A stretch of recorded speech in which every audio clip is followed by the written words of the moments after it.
அல்ஹம்துலில்லாஹ் நஹ்மதுஹு வ நஸ்தஈனுஹு வ நஸ்தக்ஃபிருஹு வ நஊது பில்லாஹி மின் ஷுரூரி அன்ஃபுஸினா வ மின் ஸய்யிஆத்தி அமாலினா மன் யஹ்திஹில்லாஹு ஃபலா முضில்ல லஹு வ மன் யுض்லில் ஃபலா ஹாதிய லஹு வ அஷ்ஹது அன் லா இலாஹா இல்லல்லாஹ் வ அஷ்ஹது அன்ன முஹம்மதன் அப்துஹு வ ரசூலுஹு யா அய்யுஹல்லதீன ஆமனூ இத்தகுல்லாஹ ஹக்க துகாத்திஹி வ லா தமூதுன்ன இல்லா வ அன்தும் முஸ்லிமூன் யா அய்யுஹன் நாஸ் اتقوا ربكم الذي خلقكم نفس واحدة وخلق منها زوجها وبث منهما رجالا كثيرا ونساء واتقوا الله الذي تساءلون به والأرحام إن الله كان عليكم رقيبا يا أيها الذين آمنوا اتقوا الله وقولوا قولا سديدا يغفر لكم أعمالكم ويغفر لكم ذنوبكم ومن يطع الله ورسوله فقد فاز فوزا عظيما. வார்த்தைகளில் சிறந்தது அல்லாஹுடைய வார்த்தை, வழிகாட்டலில் சிறந்தது நபிகள் நாயகம் ஸல்லல்லாஹு அலைஹி வஸல்லம் அவருடைய வழிகாட்டல், காரியங்களில் கெட்டது மார்க்கத்தின் பெயரால் உண்டாக்கப்படும் புதுமைகள். ஒவ்வொரு புதுமைகளும் வழிகேடுகள் அனைத்தும் நரகத்தில் கொண்டு போய் சேர்க்கும். அல்லாஹுடைய சாந்தியும் சமாதானமும் நபிகள் நாயகம் ஸல்லல்லாஹு அலைஹி வஸல்லம் அவர்கள் மீதும் அவர்களுடைய குடும்பத்தார்கள் மீதும் நபித்தோழர்கள் நபித்தோழியர்கள் மீதும் நமக்கு முன்னால் ஈமான் கொண்ட நிலையில் மரணித்த அனைத்து மூமின்கள் மீதும் அல்லாஹ்வுடைய மார்க்கத்தை அறிந்து கொள்ள வேண்டும் என்பதற்காக இங்கே குழுமியிருக்கின்ற நம்மீதும் நம்முடைய குடும்பத்தார் மீதும் என்றென்றும் நிலவற்றமாக. கண்ணியத்திற்குரிய அல்லாஹ்வின் நல்லடியார்களே, அல்லாஹ்வுடைய மாபெரும் அருளை கொண்டு இறைவனின் தோழர் இப்ராஹிம் அலைஹிஸ்ஸலாம் அவர்களுடைய வாழ்க்கை வரலாறு சம்பந்தமான ஒரு தொடர் சொற்பிலே இன்றைய தினம் முதலாவது வாரத்திலே நாம் எல்லாம் கலந்து கொண்டிருக்கின்றோம். ஏன் நபி இப்ராஹிம் அலைஹிஸ்ஸலாம் அவருடைய இந்த வரலாற்றை நாம் தொடராக பார்க்க வேண்டும் என்பதை முதலிலே நாம் தெரிந்து கொள்ள வேண்டும். இப்ப நமக்கு நோன்பு பெருநாள் போச்சு, ரமலான் முடிஞ்சு நோன்பு பெருநாள் போச்சு. நமக்கு மொத்தம் எத்தனை பெருநாட்கள்? 2 பெருநாட்கள்.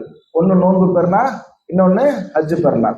இப்ப நோன்பு பெருநாளைக்கு முன்னாடி ரமலானுடைய மாதம் முழுவதும் இறைவன் சொல்லக்கூடிய நோன்பினுடைய நன்மைகள், அதே போன்று ரமலானுடைய நன்மைகள், நோன்பு வைப்பதால் கிடைக்கக்கூடிய பலன்கள், இறையச்சம் சம்பந்தமாக நிறைய பல இடங்கள்லையும் பெரும்பான்மையான இடங்கள்லையும் அது ஒரு மாதம் முழுவதும் ரமலான் தொடர் உரைகள் நிகழ்த்தப்படுவதை நம்ம எல்லாருமே பார்த்திருப்போம். ரமலானுடைய மாதம் தொடர் உரைகள் பெரும்பாலான மக்களால் நிகழ்த்தப்படக்கூடியதை நாம் எல்லாருமே அறிந்து வைத்திருக்கக்கூடிய செய்தி தான். அதே போன்று ரமலானுடைய மாதம் முடிந்து நோன்பு பெருநாளை கொண்டாடி விட்டோம் என்று சொன்னால் அடுத்து 2 மாதங்கள் 10 நாட்களிலே ஹஜ்ஜுடைய பெருநாள் வருது, ஹஜ்ஜு பெருநாள் வருது. சரியா? அப்ப இந்த ஹஜ்ஜு பெருநாளிலும் இப்ராஹிம் அலைஹிஸ்ஸலாம் அவருடைய அந்த வரலாற்றை முழுமையாக தெரிந்து கொண்டவர்களாக நாம் என்ன பண்ணணும்? அந்த ஹஜ்ஜு பெருநாளை கொண்டாடக்கூடியவர்களாகவும் அந்த மாதத்தை அடையக்கூடிய நேரத்திலே நாம் அதில் செய்யப்படக்கூடிய இபாதத்துக்களை பற்றி உண்டான முழுமையான புரிதல்களோடும் நாம் பயணித்தோம் என்று சொன்னால் நம்முடைய மறுமை வெற்றிக்கு அது காரணமாக இருக்கும். ஆனா என்ன நடக்குது நம்முடைய சமுதாயத்துலன்னு சொன்னா, நோன்பு மாசத்துல 30 நாட்கள் தொடர் உரையாக பேசப்பட்ட ரமலானுடைய விஷயங்கள் ஹஜ்ஜு பெருநாளைக்காக வெறுமனே அந்த பெருநாளுடைய உரையில் மாத்திரம் அல்லது அது கிடையாது என்பது எல்லோருக்கும் நம்ம நன்றாகவே தெரியும். மனிதனுக்கு தேவைப்படக்கூடிய விஷயங்கள், இப்ப உதாரணத்திற்கு உறவு முறை என்று எடுத்துக்கொண்டோம் என்று சொன்னால், ஒரு மனிதனுக்கு தாய் தகப்பன் என்கின்ற ஒரு உறவு இருக்கும். படைத்த ரப்புல் ஆலமீனுக்கு அப்படிப்பட்ட உறவு தேவையான்னு கேட்டா அப்படியான உறவு தேவை கிடையாது. அப்படி தேவைப்பட்டா கடவுளாக இருக்க முடியுமா? இறைவனாக இருக்க முடியாது. அப்ப இறைவனுக்கு வந்துகிட்டு தாய் என்கின்ற உறவு கிடையாது, தந்தை என்கின்ற உறவு கிடையாது, மகன் என்ற உறவு கிடையாது, மனைவி என்கின்ற ஒரு உறவு கிடையாது, பிள்ளை என்கின்ற ஒரு உறவு கிடையாது. இதெல்லாம் மனிதர்களுடைய அன்றாட வாழ்க்கையில் பின்னி பிணைந்த உறவுகள். எது? தாய் தகப்பன், மனைவி, கணவன், பிள்ளை, இது எல்லாமே மனிதர்களுடைய வாழ்க்கையில் ஒரு பின்னி பிணைந்த ஒரு விஷயம். ஆனா இதே மனிதனுடைய வாழ்க்கையில் பின்னி பிணைந்த ஒரு விஷயம்தான் நண்பர்கள் என்கின்ற ஒரு உறவு. படைத்த ரப்புல் ஆலமீன் அந்த உறவை மாத்திரம் ஒருவருக்கு கொடுத்திருக்கின்றான். யாருக்கு? நபி இப்ராஹிம் அலைஹிஸ்ஸலாம் அவர்களுக்கு. எதை? அல்லாஹ் திருக்குறான்ல சொல்றான். 4வது அத்தியாயத்துடைய சூரத்து நிசாவுடைய 125வது வசனத்துல அல்லாஹ் இப்ராஹிமை குறித்து சொல்லக்கூடிய நேரத்தில் கூட உற்ற தோழர் என்று சொல்லி படைத்த ரப்புல் ஆலமீன் சொல்லி காட்டுறான். நம்ம எல்லாருக்குமே என்னதான் ஃப்ரெண்டுகள் இருந்தாலும், நட்பு வட்டாரங்கள் இருந்தாலும், எல்லாருக்குமே தனியா இதுதாங்க இந்த பெஸ்ட் ஃப்ரெண்டு அப்படின்னு ஒரு யாரையாவது ஒருத்தர் வச்சிருப்போம். ஏன்? அவர் நம்ம வாழ்க்கையில மறக்க முடியாத ஒரு நபராக இருப்பார். ஒரு 10 பேர் 20 பேர் நமக்கு நண்பர்கள் இருந்தார்கள் என்று சொன்னால் அதுல ஒருத்தர் வந்துட்டு தனித்துவமா நம்மளே வச்சிருப்போம். ஏன்னு கேட்டா, இவர் மாதிரி எனக்கு வந்துட்டு சூப்பர் நண்பர் கிடையாது, இவர் மாதிரி எனக்கு வந்துட்டு ஒரு ஒரு பெஸ்டான ஒரு ஃப்ரெண்டு கிடையாது அப்படின்னு சொல்லிட்டு நம்ம எல்லாருக்குமே, அது ஆணாக இருந்தாலும் சரி, பெண்ணாக இருந்தாலும் சரி, சின்ன பிள்ளையாக இருந்தாலும் சரி, பெரிய ஆளாக இருந்தாலும் சரி, எல்லாருமே நம்ம என்ன பண்ணிருப்போம், ஒரு பெஸ்ட் ஃப்ரெண்டுன்னு ஒரு ஆளை நம்ம வச்சிருப்போம். உற்ற நண்பராக யாரையாவது ஒருத்தர் வச்சிருப்போம். இப்படி படைத்த ரப்புல் ஆலமீன் ஒரே ஒருத்தர் தான் நண்பராக எடுத்தான், உற்ற தோழராக எடுத்தான். அந்த தோழரை இப்ராஹிம் அலைஹிஸ்ஸலாம் அவர்களாக படைத்த ரப்புல் ஆலமீன் ஆக்கி கொண்டான். அப்ப இதுல இருந்து நாம இப்ராஹிம் அலைஹிஸ்ஸலாமுடைய அந்த வரலாற்றை குறித்து உண்டான விஷயத்த முழுவதுமாக தெரிந்து கொள்ள வேண்டும் என்கின்ற அந்த ஆவல் இந்த ஒரு விஷயத்துல நமக்கு அடங்கிறது. ஏன்? வேற யாரையும் அல்லாஹ் எடுக்கல, வேற யாரையும் அல்லாஹ் இப்படி குர்ஆன்ல சொல்லல. அல்லாஹ் குர்ஆன்ல சொன்ன உற்ற தோழர் என்று சொல்லப்படக்கூடிய ஒரே நபி இப்ராஹிம் அலைஹிஸ்ஸலாம் அவர்கள் மட்டும்தான். அப்ப இந்த அளவிற்கு உற்ற தோழர்னா என்ன தெரியும்ல? உற்ற தோழர்னு சொன்னா நமக்கு இதை விவரிச்சு சொல்லணுங்கிற அவசியமே கிடையாது.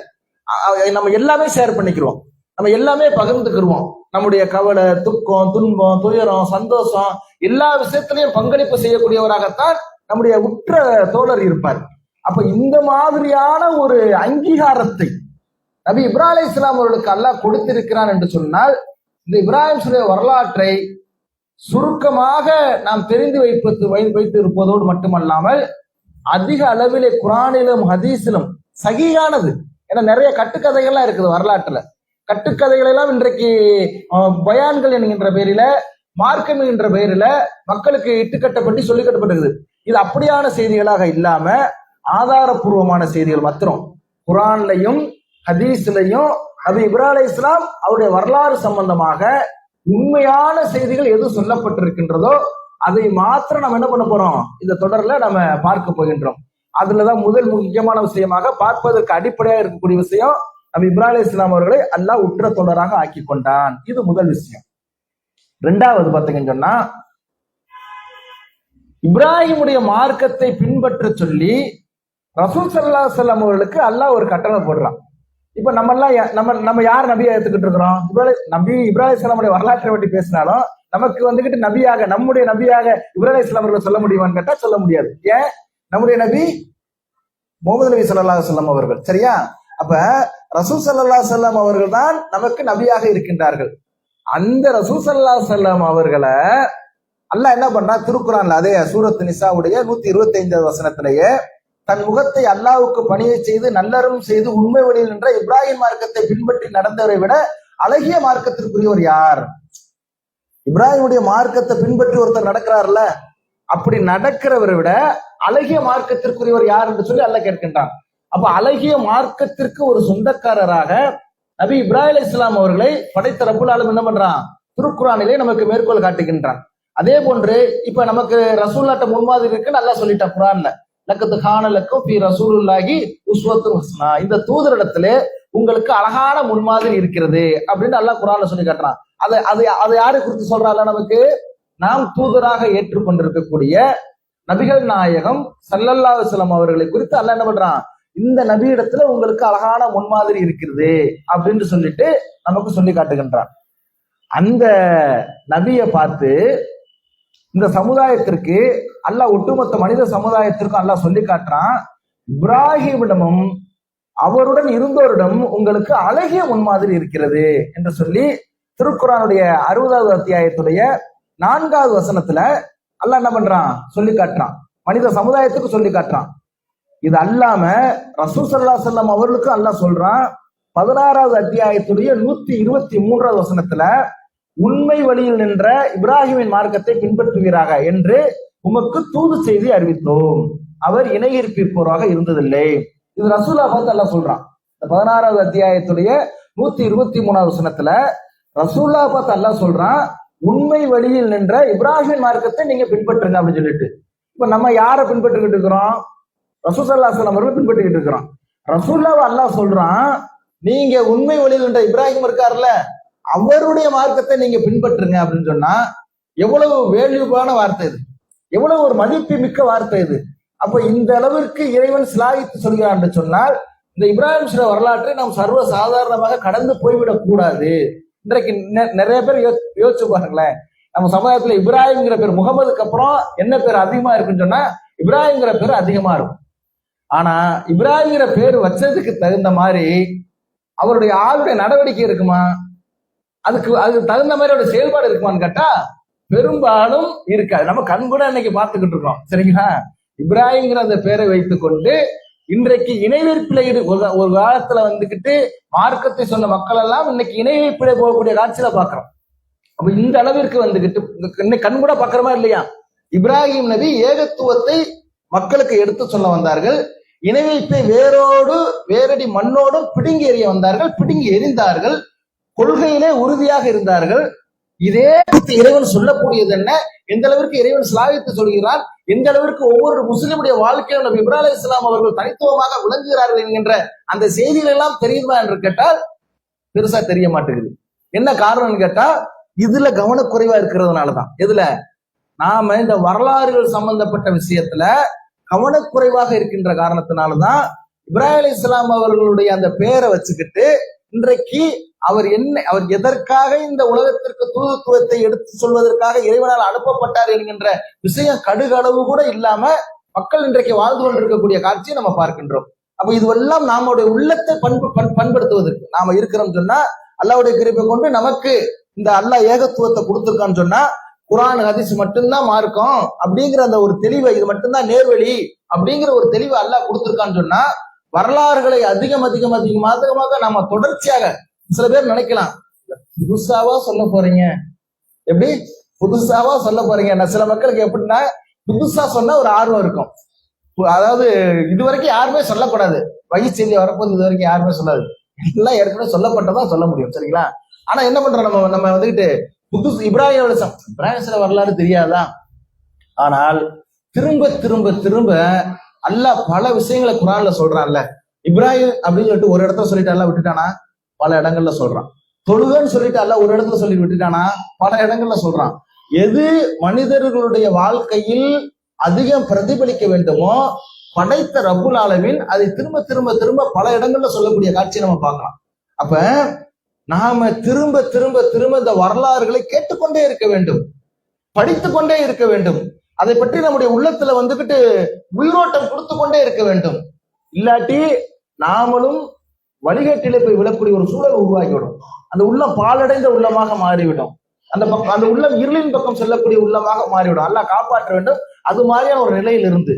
அப்ப இது போன்ற தூதருடைய வரலாறுகள் நம்ம படிக்கக்கூடிய நேரத்துல, கேட்கக்கூடிய நேரத்துல நம்முடைய உள்ளங்கள் பக்குவப்படுகிறது என்பதை நாம நம்முடைய மனதிலே ஆழமாக பதிவைத்துக் கொள்ள வேண்டும். இது குர்ஆன்ல சுருக்கமாக உங்களுக்கு இப்ராஹிம் அலைஹிஸ்ஸலாமுடைய வரலாறை நம்ம ஏன் தொடர்ச்சியாக பார்க்க வேண்டும் என்பதற்கு சில முக்கியமான நிகழ்வுகளை நம்ம குர்ஆன்ல இருந்து நம்ம சொல்லியிருக்கிறோம். அவர் இறைவனுடைய உற்ற தோழராக இருந்தார் என்று ரசூல் ஸல்லல்லாஹு அலைஹி வஸல்லம் அவர்களையே அல்லாஹ் என்ன பண்றான், இப்ராஹிமுடைய மார்க்கத்தை நீங்க பின்பற்றுங்க என்று சொல்லி அவர்கிட்டையும் அவரோடு இருந்தவற்றையும் உங்களுக்கு அழகான முன்மாதிரி இருக்குன்னு சொல்லிட்டு ஒட்டுமொத்த மனித சமுதாயத்திற்கும் அல்லாஹ் சொல்லக்கூடிய செய்திகள்லாம் இதனுடைய வரலாற்றை நாம் தொடர்ச்சியாக தெரிந்து கொள்ள வேண்டும் என்பதற்கான ஆர்வத்தை நமக்கு ஊட்டுகிறது. இது அல்லாம ஹதீஸ்கள்ல எடுத்து பார்த்தோம்னு சொன்னா சில அதிசயமான ஆச்சரியமான செய்திகள்லாம் நமக்கு கிடைக்கப்படுது. என்னன்னு கேட்டா, சின்ன பிள்ளைகள்ல பருவமடையாத குழந்தைகள்லாம் மரணிக்கிறாங்கல்ல, இது பல பேருக்கு சில கேள்வியா கூட இருக்கலாம். இவருடைய நிலை என்ன, பருவமடையாத குழந்தைகள் சிறு பிள்ளைகள் மரணிப்பாங்க, இந்த மரணிப்பவர்களுடைய மறுமை நிலை என்ன அப்படிங்கிற ஒரு கேள்வி வந்துச்சுன்னு சொன்னா நம்முடைய பதில் என்னவாக இருக்கும்? யாராவது பத்திக்கு போக ஒருத்தர் நல்ல ஒரு பெரிய ஆள் இருக்கிறாரு, சிற்கு வச்ச நிலையில மரணிச்சுட்டாருன்னு சொன்னா நாம சொல்ல முடியும், இல்ல இவர் இணை இருப்பித்த நிலையில மரணிச்சாரு, நிரந்தர நரகத்துக்கு போகக்கூடிய ஒரு காரியத்தை செஞ்சுட்டாருன்னு சொல்ல முடியும். இல்ல ஒரு சாலியான ஒரு அடியானாக இருக்கிறாருன்னு சொன்னா அவருக்கு அல்லாஹ் என்ன எழுதி வச்சிருக்கான்னு தெரியாது, ஆனா ஒரு நல்ல ஒரு நம்பிக்கையை நம்ம வைப்போம். ஒரு அல்லாஹ்வுக்கு எந்த விதமான இணை கற்பித்தல் வேலையும் செய்யவே கிடையாது, ரசூலுல்லாஹ் எப்படி வாழ்ந்தாங்களோ அது போன்ற வழிமுறையை தன்னுடைய வாழ்க்கையில கடைபிடிச்சாரு, ஹலால் ஹராமை பேணி வாழ்ந்தாரு, அல்லாஹ் இன்ஷா அல்லாஹ் இவருக்கு சொர்க்கத்துல உயர்ந்த ஜன்னத்துல் ஃபிர்தௌஸை கொடுக்கட்டும் அப்படின்னு சொல்லிட்டு துஆ செய்யக்கூடிய மக்களாக நம்ம இருப்போம். சரிங்களா, சரி. இப்ப நம்ம சின்ன பிள்ளைங்க, எந்த விதமான வெளி உலகம் தெரியாத கள்ளம் கபடமற்ற சிறு பிள்ளைகள் மரணித்தார்கள் என்று சொன்னால் இவருடைய நிலைமை என்ன?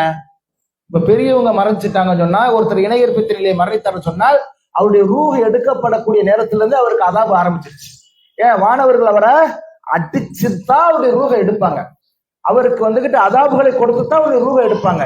அப்படி கொடுக்கப்படக்கூடிய அதாபு நிரந்தரமாக அவர் நரக வாழ்க்கையில கொண்டு போய் அல்ல கியாமத்தினால உருவாக்கி ஜட்ஜ்மெண்ட்லாம் முடிச்சு நரகத்துல கொண்டு போய் போடுறானா இல்லையா?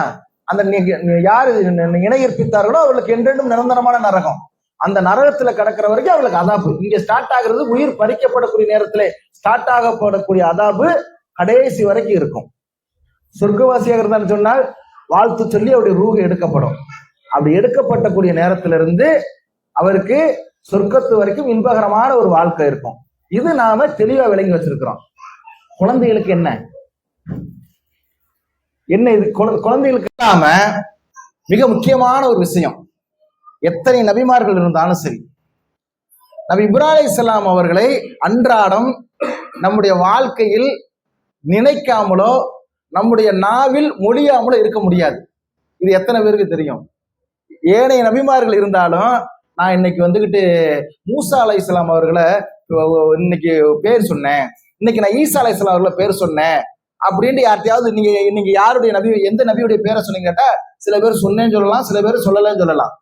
ஆனா யாராக இருந்தாலும் தினசரி கட்டாயமாக இப்ராஹிம் அலைஹிஸ்ஸலாமுடைய பெயரை சொல்லியே ஆக வேண்டும்.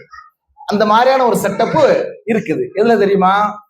இஸ்லாம் 5 தூண்களின் மீது நிறுவப்பட்டுள்ளது. 5 பில்லர் ஆஃப் இஸ்லாம். சரிங்களா? இஸ்லாம் 5 தூண்கள் மீது, அதான் 5 கடவுள்னு சொல்றோமா இல்லையா? அதுல முதல்ல உள்ளது என்ன? லா இலாஹ இல்லல்லாஹ். 2வது தொழுகை, 3வது நோன்பு, 4வது ஜக்காத்து, 5வது ஹஜ்ஜு. இந்த 5ல 2வது கடமையா இருக்குதுல தொழுகை.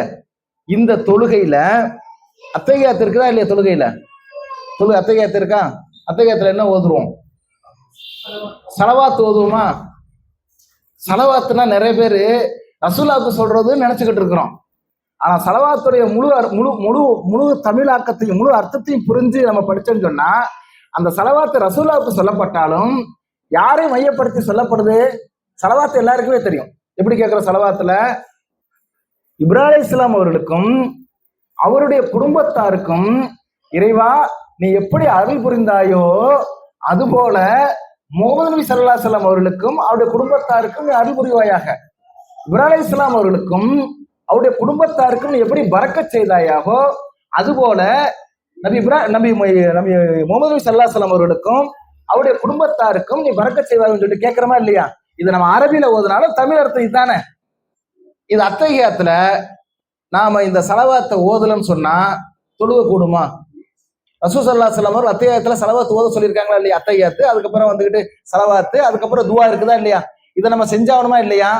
இது ஒவ்வொரு நாளும் கண்டிப்பாக ஒரு முஸ்லீம் வந்துகிட்டு தொழுகையில் ஈடுபடக்கூடிய நேரத்துல கண்டிப்பாக செய்தாக வேண்டும். இவ்வளவு நபிமார்கள் இருக்கிறாங்க.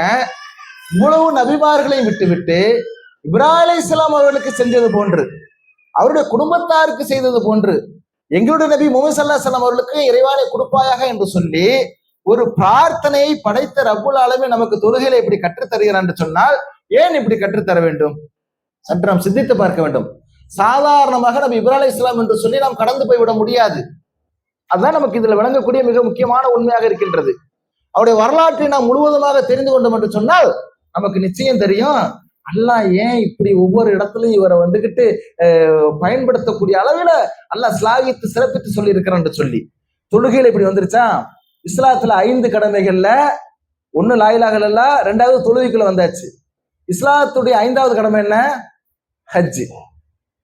ஒரு வணக்கமே முழுக்க முழுக்க முழுக்க ஒரு நபியையும் நபியுடைய குடும்பத்தாரையும் சார்ந்து இருக்கக்கூடிய விஷயம். ஒரு டோட்டலி ஒரு இபாதத்தைங்க. 5 கடமையில ஹஜ்ஜுங்கிற கடமை முழுக்க முழுக்க முழுக்க பாத்தீங்கன்னா இப்ராஹிம் அலைஹிஸ்ஸலாம் அவருடைய அவருடைய குடும்பத்தாரையும் சார்ந்து இருக்கக்கூடியது. ஹஜ்ஜு பெருநாள் வந்துருச்சுன்னு சொன்னா ஹஜ்ஜு பெருநாள் கொண்டாடுவோம். சரிங்களா? ஹஜ்ஜு பெருநாள் கொண்டாடுறதுக்கு முன்னாடி பிறை 8ல வந்துகிட்டு என்ன பண்ணுவாங்க? துல்ஹஜ் மாதம் பிறை 8 ஹாஜிகள் ஹஜ்ஜுக்காக என்ன பண்ணுவாங்க, அந்த நாள் ஸ்டார்ட் ஆயிருது. ஹஜ்ஜுங்கிறதே மொத்தம் வந்துட்டு ஒரு 6-7 நாள் தான். அது நிறைய பேர் 40 நாள் 50 நாள் போயிட்டு வர்றதுனால என்ன பண்ணிக்கிறாங்க, ஹஜ்ஜுலாம் 40 நாள் 50 நாள் வச்சுக்கிறாங்க. ஹஜ்ஜுடைய கிரிகையில மொத்தமே பாத்தீங்கன்னு சொன்னா அது ஒரு 6 அல்லது ஒரு பிறை 12 அல்லது 13 வரைக்கும். சரிங்களா, இதுதான் ஹஜ்ஜுடைய பிறை 8ல இருந்து துல்ஹஜ் மாசத்துடைய பிறை 8ல இருந்து 12 அல்லது 13 வரைக்கும் தான் ஹஜ்ஜுடைய கிரிகையிலே. மொத்தமே 6 அல்லது 7 நாட்கள் தான் வரும். இந்த நாட்களில் செய்யக்கூடிய அத்தனையுமே யாரை நினைவு கூறக்கூடிய வகையில இருக்கும் என்று சொன்னால் நபி இப்ராஹிம் அலைஹிஸ்ஸலாம் அவர்களையும் அவருடைய குடும்பத்தாரையும் நினைவு கூறக்கூடிய வகையில் தான் இருக்கும். இப்போ ஒருத்தர் ஹஜ் செய்யணும்னு நினைக்கிறாரு, எங்க போகணும் ஹஜ் செய்யறதுக்கு? ஐஸ் ஹவுஸுக்கா போக முடியும்? ஹஜ் செய்யறதுக்கு எங்க போக முடியும்? மக்காவுக்கு போயாகணும். மக்கா நகரம் யாரால் உருவானது? அது பாலைவனம் தானே, பொட்டல் காடு தானே, மனிதர்கள் வசிக்க முடியாத ஒரு பகுதியா இருந்தது தானே. மக்கா நகரம் உருவாவதற்கு காரணமாக இருந்தது யாரு? இப்ராஹிம் அலைஹிஸ்ஸலாம் அவர்களும் அவருடைய குடும்பத்தாரும். சரி, இப்ப மக்காவுக்கு போயாச்சு, ஹஜ்ஜுடைய கிரியை ஸ்டார்ட் பண்ணணும், காபத்துல்லாவுக்கு போகணும். காபத்துல்லாவை யார் வந்துகிட்டு கட்டுனது? ஆதம் அலைஹிஸ்ஸலாம் அவர்கள் முதல்ல கட்டுனாங்க, அது சேதம் அடைஞ்சிருச்சு. அதன் பிறகு புனரமைத்து கட்டியது யார்? நபி இப்ராஹிம் அலைஹிஸ்ஸலாம் அவர்களும் அவருடைய மகனா இருந்தா என்ன பண்ணாங்க, அதை வந்துகிட்டு சீரமைப்பு செஞ்சு கட்டினாங்க. அப்ப காபத்துல்லாங்கிற ஒரு விஷயம் இல்லைன்னு சொன்னா ஹஜ்ஜு உம்ரா இருக்கும். உம்ராவும் இதுல வருது. ஹஜ்ஜுன்னு இஸ்லாத்துடைய 5 கடமைகள் ஹஜ்ஜு சொன்னாலும் ஹஜ்ஜோடு சேர்ந்து செய்யக்கூடிய ஒரு கிரியாக உம்ராவும் இருக்கு தானே. உம்ரா ஒருத்தர் செய்யணும்னு நினைச்சாலும் இந்த உம்ரா எங்க போகுது? மக்காவுக்கு தான் போய் ஆகணும், காபத்துல்லாவோட தவாப் செஞ்சாகணும். சரிங்களா? அப்ப இது எல்லாமே யாரை மையப்படுத்தி இருக்கிறது என்று சொன்னால் இப்ராஹிம் அலைஹிஸ்ஸலாம் அவர்களையும் அவருடைய குடும்பத்தாரையும் மையப்படுத்தி ஒரு இபாதத்தை. இஸ்லாத்துல சொல்லப்பட்ட 5 கடமைகள்ல ஒரு கடமையாக இருக்கக்கூடிய வசதியும் வாய்ப்பும் இருக்கக்கூடியவர்களுக்கு ஒரு கடமையாக இருக்கக்கூடிய இந்த ஹஜ் என்பது ஒரு நபியை மையப்படுத்தி இருக்கிறது, நபியுடைய குடும்பத்தாரை மையப்படுத்தி இருக்கிறது என்று சொன்னால் இது சாதாரணமாக நம்மளால கடந்து போக முடியுமா? யோசிச்சு பாருங்களேன். தவாப் செஞ்சுட்டோம் சொன்னா, தவாப் செஞ்சு முடிச்ச பிறகு மக்காமு இப்ராஹிம்ல வந்து 2 ரக்காத்து தொழணும். இந்த மக்காமு இப்ராஹிம் அல்ல சொல்ல, இப்ராஹிம் என்ற இடத்தை தொழுமிடமாக நீங்க ஆக்கிக் கொள்ளுங்கள். இப்ராஹிம் அலைஹிஸ்ஸலாம் எங்க நின்று தொழுதாங்களோ அந்த பகுதியில் இருந்து 2 ரக்காத்து தொழ வேண்டும். அப்ப இதுவும் என்ன பண்ணுது? இப்ராஹிம் அலைஹிஸ்ஸலாம் மையப்படுத்தி வருது. அது முடிச்ச பிறகு ஜம்ஜம் தண்ணீர் குடிக்கணும். பின்னாடி போய் 2 ரக்காத் தொழுதுட்டோமா, பின்னாடி ஜம்ஜம் தண்ணீர் போய் அந்த சஃபாவுக்கும் மர்வாவுக்கும் தொங்கோட்டம் ஓடக்கூடிய அந்த இடைப்பட்ட நேரத்துல ஜம்ஜம் தண்ணியை கொடுக்கணும். ஜம்ஜம் தண்ணிய வரலாறு யாரோட தொடர்புடையது? இப்ராஹிம் அலைஹிஸ்ஸலாம் அவர்களோட தொடர்புடையது. அதை முடிச்சுட்டு சஃபா மலையில ஏறி காபாவை நோக்கி துவா செய்து விட்டு மர்வாவை நோக்கி ஓட வேண்டும். தொங்கோட்டம் ஓடணும். சரிங்களா? இப்படி ஓடக்கூடிய அந்த வரலாற்றுக்கு சொந்தக்காரர்கள் யாரு? இப்ராஹிமுடைய மனைவி ஹாஜர் அலைஹிஸ்ஸலாம் அவர்கள். ஏன் அவங்க ஓடுனாங்க அன்னைக்கு அந்த சஃபாவுக்கும் மர்வாவுக்கும் மத்தியில 7 தடவை தொங்கோட்டம் ஓடுனாங்க. அதே போன்று நாமும் இன்றைக்கு 7 தடவை தொங்கோட்டம் ஓட வேண்டும் சஃபாவுக்கும் மர்வாவுக்கும் மத்தியில. யோசிச்சு பாருங்க, அன்றைக்கு ஒரு குடும்பம் செய்த ஒரு இபாதத்தை, ஒரு விஷயத்த இன்றைக்கு இறைவன் என்ன பண்றான்? நீங்களும் போய் அது மாதிரி செய்யுங்கன்னு சொல்றான்னு சொன்னா முழுக்க முழுக்க இஸ்லாத்துடைய 5ஆம் கடமையாக இருக்கக்கூடிய ஹஜ்ஜு ஒரு குடும்பத்தை சார்ந்து இருக்கிறது என்று சொன்னால் அது நபி இப்ராஹிம் அலைஹிஸ்ஸலாம் அவர்களையும் அவருடைய குடும்பத்தாரையும் சார்ந்து இருக்கிறது. அப்ப இதை எப்படி நம்ம சாதாரணமாக நம்ம எடுத்துட்டு போயிட முடியும்? யோசிச்சு பாருங்க. சாதாரண விஷயம், உம்ரா செய்யறதா இருந்தாலும் ஹஜ் செய்யறதா இருந்தாலும் நபி இப்ராஹிம் அலைஹிஸ்ஸலாம் அவர்களோடு தொடர்பு இருக்கக்கூடிய ஒரு விஷயம். அப்ப இந்த அளவிற்கு இறைவன் சிலாகித்து சொல்கிறான் என்று சொன்னால் நபி இப்ராஹிமுடைய வரலாறு நாம ஏராளமாக தெரிந்து கொள்ள வேண்டிய விஷயங்கள் நிறைய இருக்கு. அதுல நம்ம எப்படி இதை அமைச்சிருக்கோம்னு சொன்னா, இது முதல் வாரமாக இருக்கின்ற காரணத்தினால இப்ப உங்களுக்கு சுருக்கமாக இப்ராஹிம் அலைஹிஸ்ஸலாமுடைய சிறப்பை பற்றியும் அவர்களை குறித்து உண்டான சில செய்திகளை குறித்து நம்ம இந்த இடத்துல நம்ம பேசி இருக்கிறோம். இதை பொறுத்த வரைக்கும் இந்த தொடர் உரையை பொறுத்த நிறைய செய்திகள் இருக்கு. இதுக்கு வந்து அதாவது அல்லாஹ்வுடைய மாபெரும் ஒரு அருளை கொண்டு, அல்லாஹ் எனக்கு செஞ்ச ஒரு பெரிய கிருபையை கொண்டு கிட்டத்தட்ட இதுவரைக்கும் அது எவ்வளவு இன்னும் குர்ஆனும் ஹதீஸும் பார்த்தீங்கன்னு சொன்னா அது புதையல் மாதிரி தோண்ட வந்துகிட்டே இருக்கும். இதுவரைக்கும் இவருடைய வரலாறு சம்பந்தமாக எடுத்து பார்த்த வரைக்குமே கிட்டத்தட்ட 67 வாரங்கள் நம்ம பேசலாம். 67 வாரங்கள் பேசக்கூடிய அளவிற்கு இதுவரைக்கும் எடுத்த செய்திகளே இருக்குது. ஆனா இன்னும் இப்ப உள்ள நிலைமைக்கு நான் சொல்றேன், இதுக்கப்புறம் என்ன செய்திகள் புதுசா நமக்கு கிடைக்கும் தெரியாது. புதுசா இல்ல, ஏற்கனவே இருக்கிறதா, நம்ம என்ன புதுசா எடுக்க போறோம்னு சொல்லிட்டு தெரியாது. அப்ப இதை நம்ம எப்படி அமைச்சுக்கலாம்னு சொன்னா, இன்ஷா அல்லாஹ் இந்த உரைக்கு நேரம் ஒரு அளவுகோல் கிடையாது. பொதுவா நம்ம உரைக்கு ஒரு நேரத்தை ஒரு அளவுகோல் வைப்போமா இல்லையா? ஒரு உரைன்னு சொன்னா அது ஒரு 15 நிமிஷங்க, இல்லைங்க ஒரு 20 நிமிஷங்க, இல்ல ஒரு அரை மணி நேரங்க, இல்ல ஒரு 3/4 மணி நேரங்க, இப்படி ஒரு டைம் ஒன்று பிக்ஸ் பண்ணிருப்போமா இல்லையா?